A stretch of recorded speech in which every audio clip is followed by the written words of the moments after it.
For a console that's basically flopped in Japan, the Xbox 360 has received the lion's share of high-profile Japanese RPGs. Eternal Sonata, Blue Dragon, and Lost Odyssey are all in the market, and while they gave the system some sales bumps overseas, in America they haven't really moved the needle.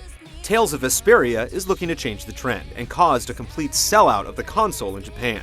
Is it blind devotion, or is the latest Tales game worthy?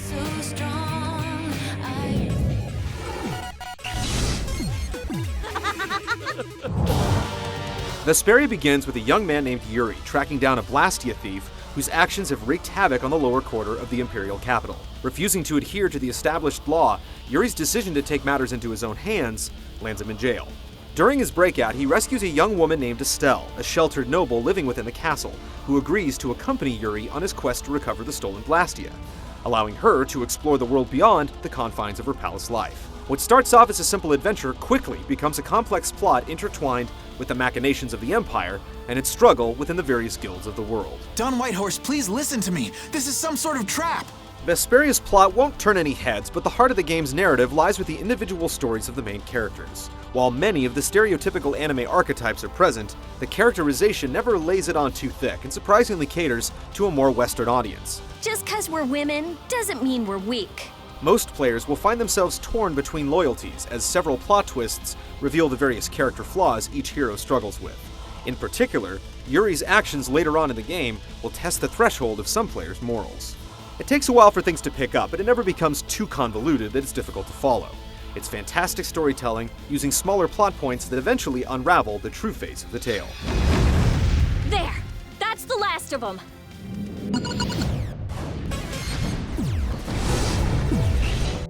Vesperia is a traditional action RPG featuring a balanced mix of combat, story, and exploration.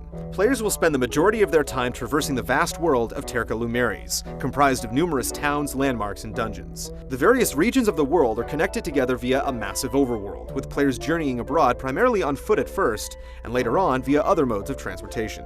Towns serve as resting points for the party, where they can stock up on inventory and purchase new gear. Interacting with the various NPCs unveils clues to the next objective, as well as leads on various secret missions that serve as side quests. These lively areas are just the right size and density, and far more organic due to the refined presentation. Dungeons range from dense jungle forests to creepy haunted ships, but they all follow a formula of defeating enemies, solving puzzles, and a final boss encounter. Most dungeons are short, fairly linear, and feature a wide variety of monsters to stave off repetition. Vesperia tosses aside random encounters, allowing the player to decide on each confrontation. Players also need to solve various puzzles in order to advance. They start off simple, like pushing around some crates, but eventually become as complex as triggering specific gears in a giant tower in order to reach the top. This is Ribgaro! There's also a decent amount of boss encounters throughout the course of the game, ranging from one-on-one duels with rivals to behemoth monsters that require the full power of your entire party. In addition to the basic attack strategy, various objects within each arena can play a vital role in battle, such as the use of toxic plants to stun enemies. What's most impressive about Vesperia is the well-balanced execution of all the various segments. Players will never feel like they're spending too much time in any one town, dungeon, or landmark, and the amount of backtracking is reasonable. You'll also get plenty of playtime out of it. Like past Tales games, it's an absolute beast in size, and a friend can even join in locally by simply plugging in a controller.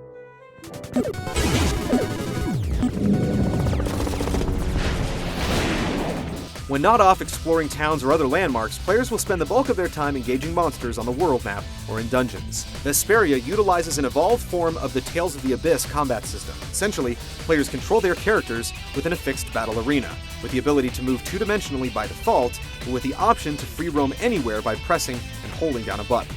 On the surface, Vesperia's combat appears more like a button masher, but the system is much more complex and rewards the players that master it. Each character wields a unique weapon, which unlocks new skills as the game progresses. These new skills, known as arts, include healing, elemental, melee, and projectile. Arts can then be linked together with standard attacks, along with other character attacks, to perform various combos for chain damage.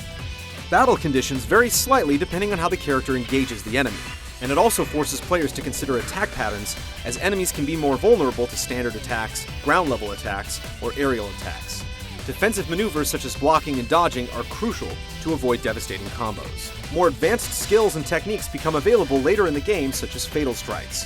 When a player lands a critical or powerful attack on an enemy, a symbol will appear on the enemy, cueing the player to hit the Fatal Strike trigger. These maneuvers instantly kill standard enemies and deal a severe blow to most bosses. Players can also build up a spirit meter in order to trigger over-limit mode, which allows the character to perform the new powerful burst arts.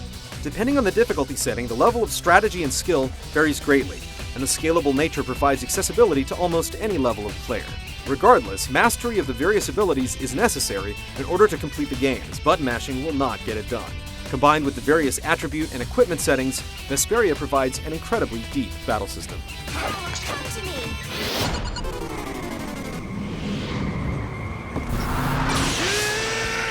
There's no denying that Tales of Vesperia does an excellent job using the cel shading technique.